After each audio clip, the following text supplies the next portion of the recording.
The village of Falkenberg was not on any tourist map.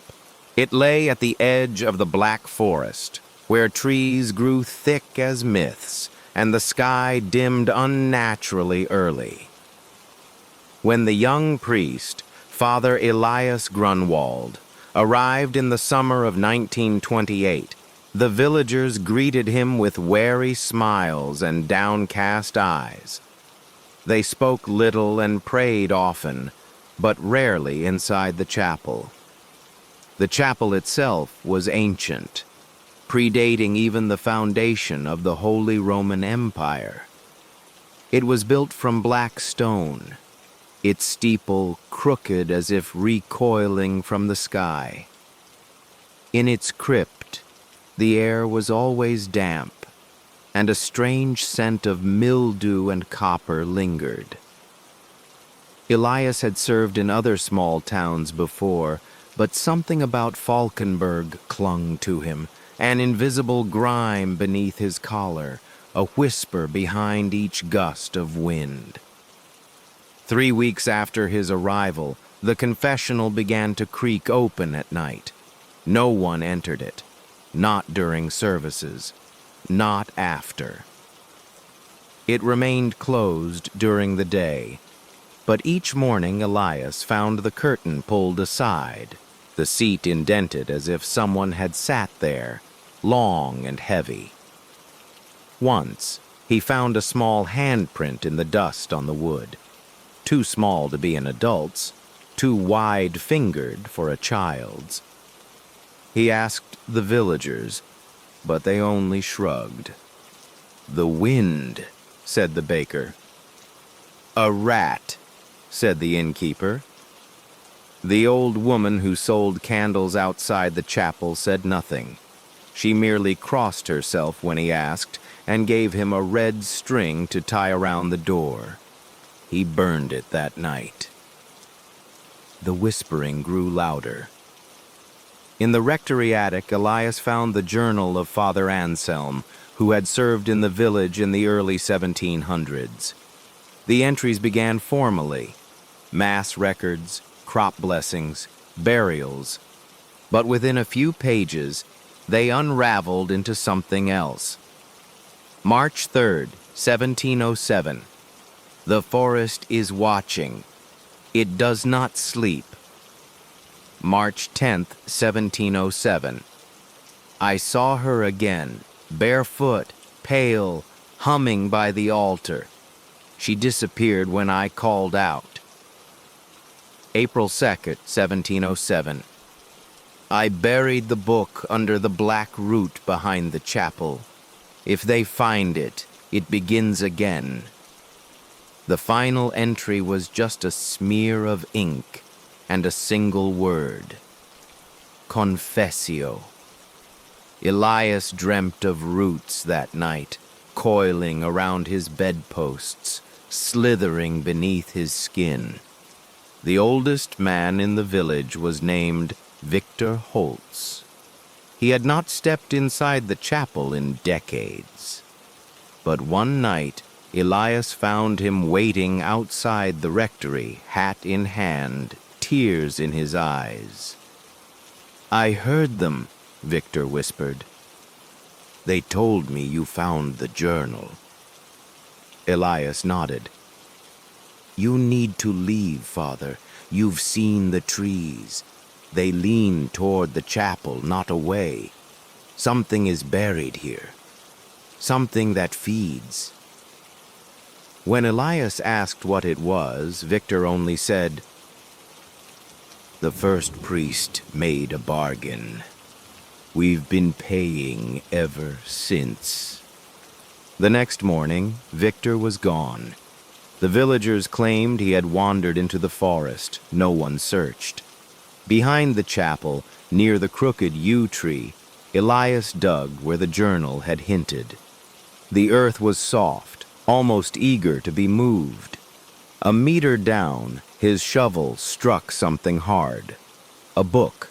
Bound in dark leather, it pulsed faintly when touched. The pages were filled with symbols, some Latin, some older. At the center was a map of Falkenberg, drawn in circles, with the chapel at the heart and roots stretching out like veins. As Elias read, the forest moaned. He felt it, not heard, but felt, as if the earth was breathing beneath him. And then the confessional door slammed shut behind him. The book was no ordinary grimoire. It detailed an old pact made by the first priest of Falkenberg, Father Ivo, 1192 A.D. During a famine, he called upon something older than God.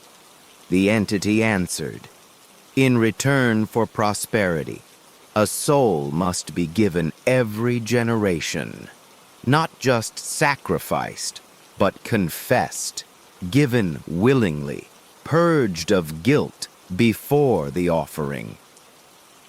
Elias realized that his sermons, his prayers, were not sanctifying the village. They were feeding it. Elias tried to burn the book. It screamed. The flames turned blue, then black, and the smoke filled the chapel like blood in water.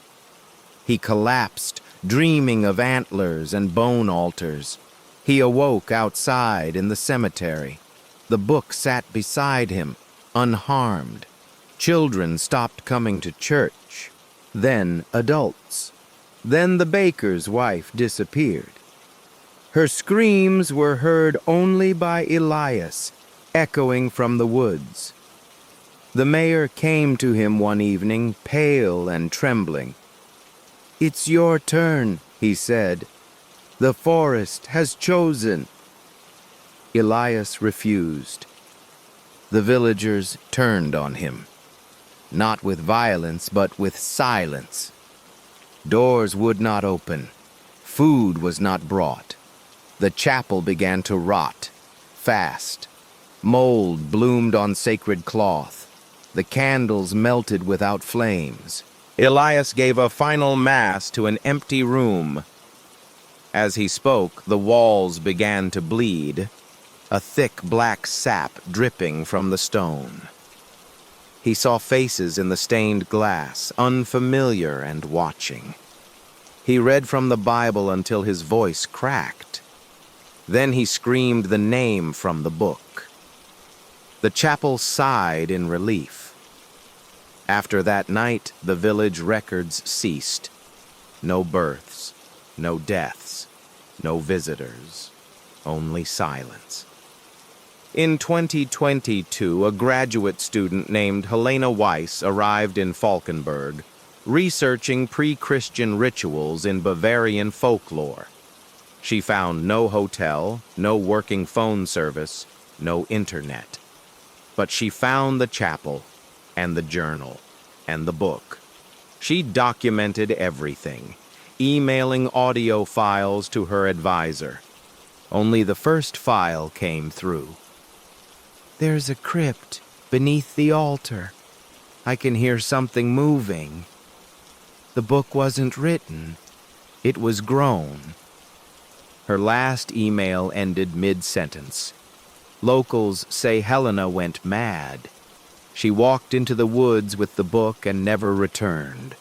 Her camera was found hanging from a branch, lens shattered from the inside. The footage showed her reading aloud, then screaming, then silence, for 5 full minutes. Then the camera fell. The trees around Falkenberg began to lean inward. Their bark peeled in patterns, symbols from the book. An expedition sent by the university in 2023 returned with no findings. Only one grad student came back, mute and covered in soil. She writes the word confessio over and over. Jonas Meinhardt had always prided himself on being rational. A freelance investigative journalist, he specialized in exposing pseudoscience and urban myths. When he received Helena's letter, he dismissed it as a creative hoax. But something about her handwriting, the desperation, The detail, it lingered. He traveled to Falkenberg 6 months later, not for a story, but to disprove it to himself. He found the village barely populated. The rectory was boarded up. The chapel, rebuilt in perfect imitation of the one described in Helena's letter, stood pristine. Jonas asked questions. He received only silence. No one had heard of Helena. The mayor was gone. The few remaining villagers were old, hollow-eyed, and seemed to listen to something far away when he spoke. He found the crypt by accident, beneath a loose stone near the altar. The tunnel was intact. The book was gone. Instead, on the altar lay Helena's recorder, still functioning despite moisture and decay. He pressed play. I can feel it, under my skin, in my breath. They don't just want guardians, they want roots, living conduits. The forest doesn't protect, it spreads. Elias was only the beginning. I thought I could break the chain. But the book doesn't bind us. It reveals us. We were always part of it. You're hearing this because you came. That means it's already too late. Jonas dropped the recorder. Behind him, in the shadows of the crypt, something moved. When he returned to Munich, Jonas was changed. Colleagues said he was quieter, paler. He began to write, obsessively, long rants in dead languages, diagrams of trees with human organs, drawings of horned figures standing among roots shaped like spines. He published an article, his last. It ended with the words, "The forest is not haunted. It is the haunter. And now it grows in me." Then he vanished. This document was compiled from recovered fragments, interviews, and audio sources traced back to the Falkenberg investigation. The village cannot be found on modern maps. All attempts to locate it end in contradictory coordinates or blank terrain. Helena Weiss is still missing. Jonas Meinhardt's body was never found. The chapel was last sighted by a hiker in 2024. His phone was recovered in a tree, 30 kilometers from where he entered. His final photograph shows a black-robed figure standing beneath antlers carved into living bark. End of confession. Because the truth does not rot, it takes root, and it remembers you, even if you forget it. In the winter of 1936, historian Isabelle Marceau arrived in Greystone, a forgotten village nestled in the northern hills of France. Her interest wasn't casual, it was professional. For years, whispers had circled among academic circles of a cluster of villages that had vanished from records after the 17th century, their names scraped from maps, their languages lost. Greystone was the only one that had reappeared. What brought it back, no one could say. It was as though the village had re-emerged from beneath the ground. The locals spoke a language tinged with old Occitan, and the very stones of the buildings seemed freshly ancient. Isabel, fascinated by historical inconsistencies, traveled with journals, a reel recorder, and a library's worth of archival material. The villagers were polite, but distant. They warned her not to enter the eastern woods and not to ask about the voice that walks. She smiled politely and ignored them. After all, that's why she had come. The village had a single library housed in what looked like a converted monastery. It smelled of old fire and time. The librarian, a blind man named Dorian LeClaire, spoke fluent Latin and welcomed her. He had never left Greystone. "You won't find the truth in books," he told her. "Only the echoes of those who tried." Still, he showed her a section with manuscripts dating back to the 1300s, many unsigned, many in an unknown alphabet.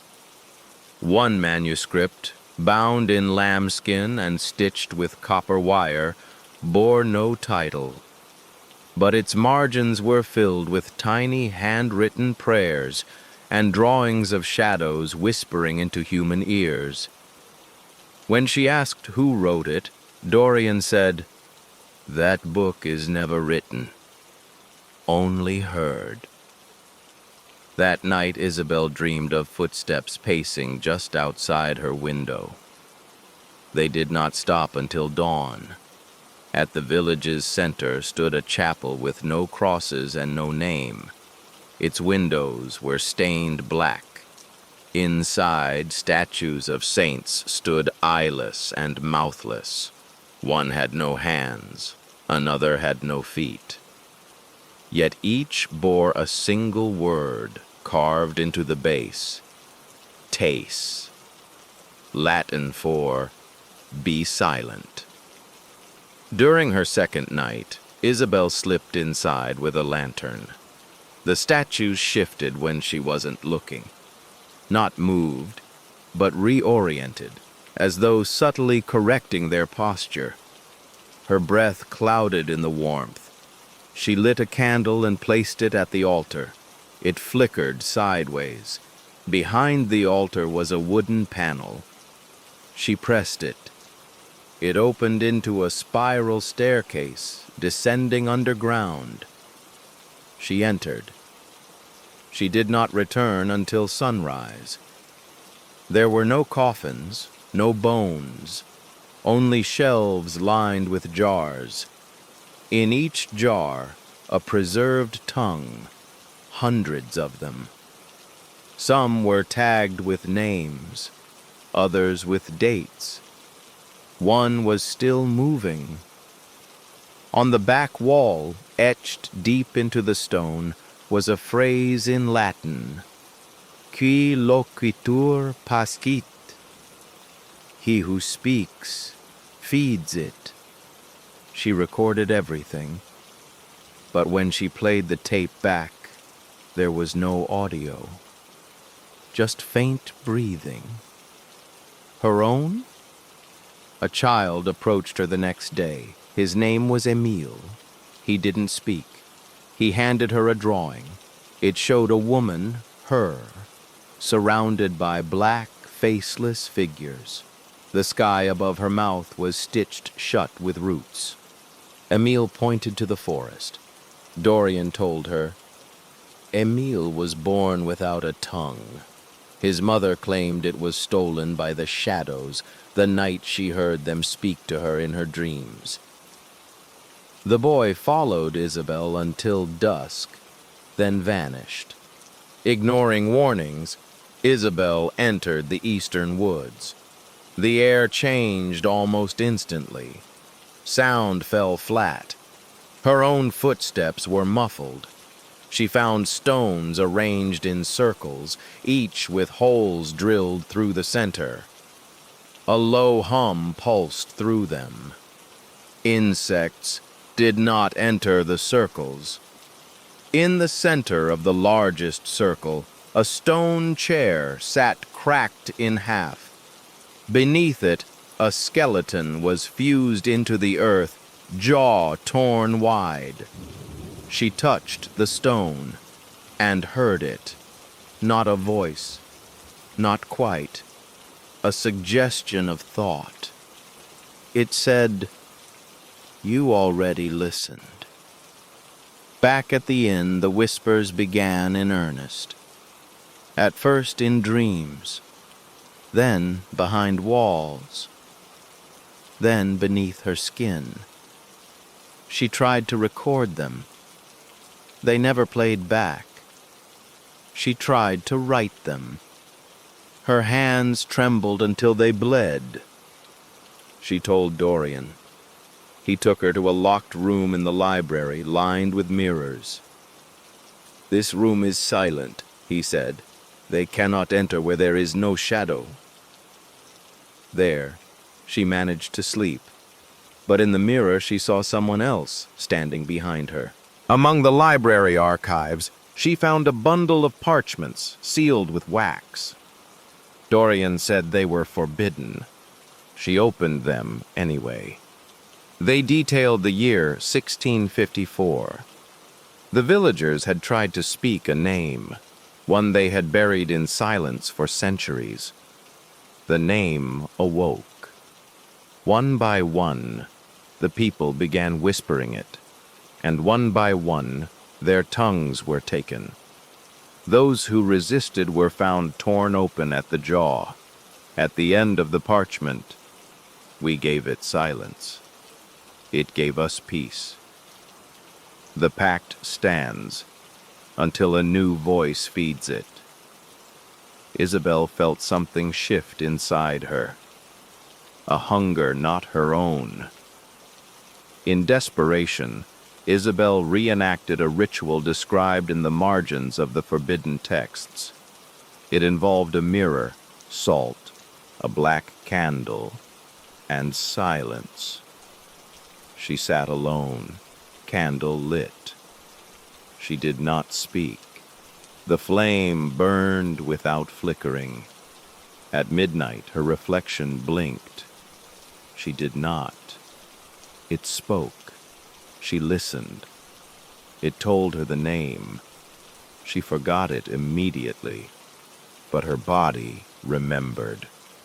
Her voice changed. Her words echoed when no one was near. Birds fell dead from trees when she whispered. She tried to leave Greystone. The roads no longer led out. They turned back inward. The sun never rose the same way twice. Dorian offered her a choice. "Become the silence," he said, "or break the pact." To break it, she must speak the name again, loudly, publicly. To do so would be to feed it. She climbed to the chapel bell tower, recorder in hand. Midnight. The village below was dark. She screamed the name. The earth split. Shadows poured from every crack. They slithered into mouths, into ears, into lungs. The chapel burned with black fire. The sky screamed. The recorder exploded. Weeks later, a team from the Sorbonne arrived to find Greystone empty. The chapel was ash. The library gone. Of Isabel, only her journal remained. Pages missing, blood staining the rest. The final legible page read, "The shadows whisper because they were never heard. I listened. I answered. Now I am the silence." This account is reconstructed from Isabel Marceau's journal and audio distortions retrieved from backup tapes. There is no record of Greystone existing in 1936, or ever. But sometimes when night falls, the shadows lean closer, and if you listen, they whisper your name.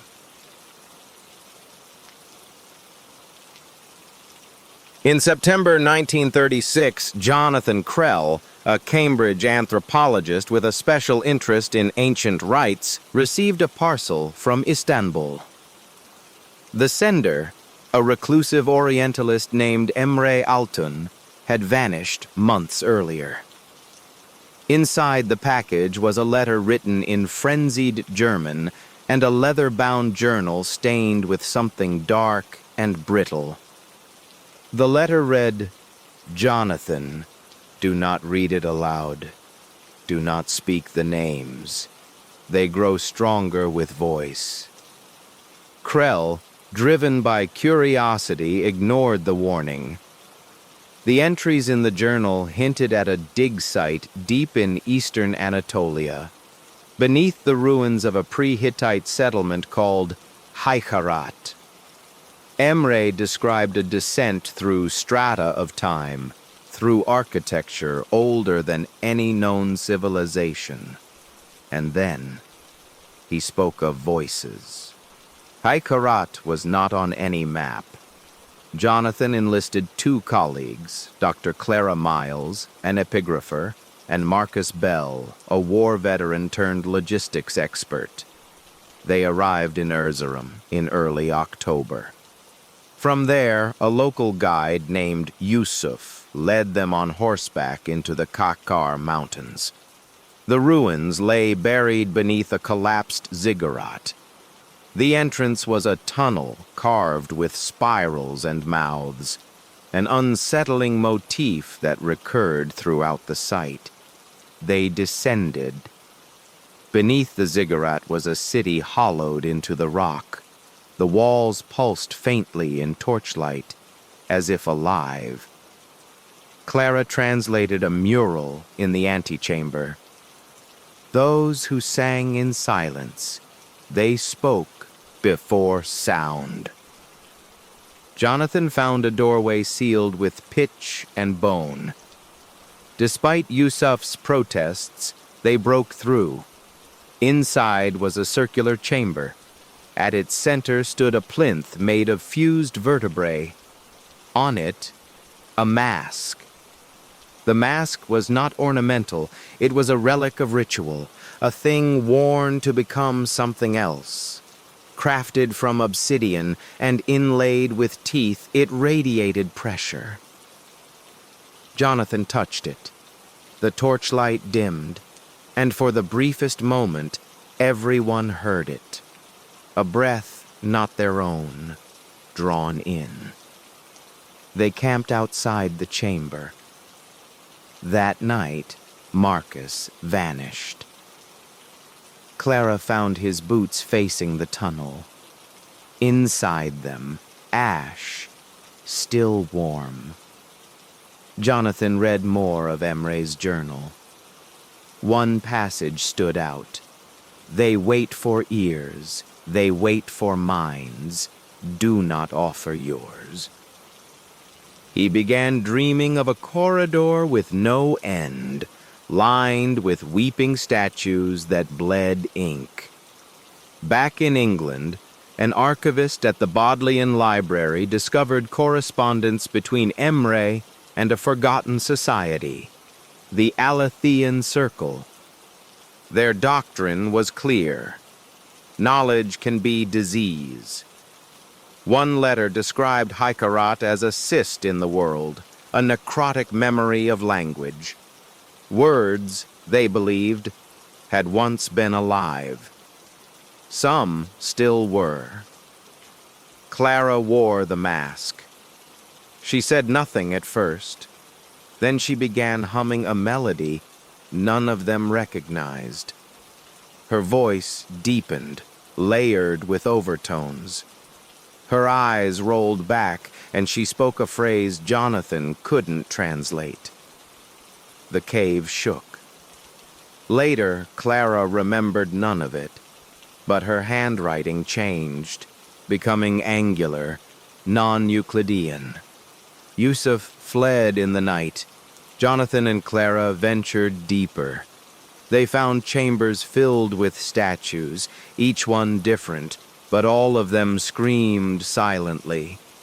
One chamber was filled with a black fluid that mirrored not their reflections, but versions of themselves older and hollow-eyed. Clara began muttering while awake. Words with no vowels, words that made Jonathan bleed from his ears. Emre was not dead.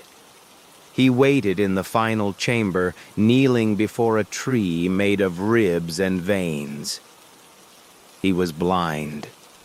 His tongue had been removed. Still he spoke, in their minds. He begged them to bury the mask, to collapse the tunnels, to forget. Clara wept. Jonathan could not move. Clara placed the mask on the tree. The cave screamed. The stone cracked. Light poured from the fractures, but it was not light. It was memory, raw and sentient. They saw cities that predated Earth, tongues that bred parasites in the mind, gods who listened through paper and breath. Then, darkness. Jonathan awoke in Erzurum, alone. He had no memory of the journey back. Clara was never found. The dig site was buried by an earthquake the following week. Emre's journal reappeared in Jonathan's office, rewritten. Every page now ended with the same phrase. It wears faces, yours now too. In 1941, Jonathan delivered a private lecture in Paris to a group of scholars. He spoke not of Hekarat, but of languages that remember their speakers. He warned of sentient syntax, of recursive hymns that feed on repetition. One attendee took notes. The ink crawled across his page. Jonathan was institutionalized in 1943. He was found carving spirals into his skin. He whispered constantly, even in sleep, his final words before silence. The veil is not to protect us. It is to protect them from us. In 1972, the Bodleian archivist who had researched the Alethean Circle vanished. Her office was sealed, filled with diagrams of lungs that breathed letters. On her desk, a note. We are not the authors. We are the script. This text you read, it was not written. It was awakened. You have spoken of it. You have allowed the breath to continue. It waits now, as it waited for Jonathan, as it waited for Clara, as it waits for you. End of account. There are no veils, only warnings dressed as stories, and shadows dressed as memory.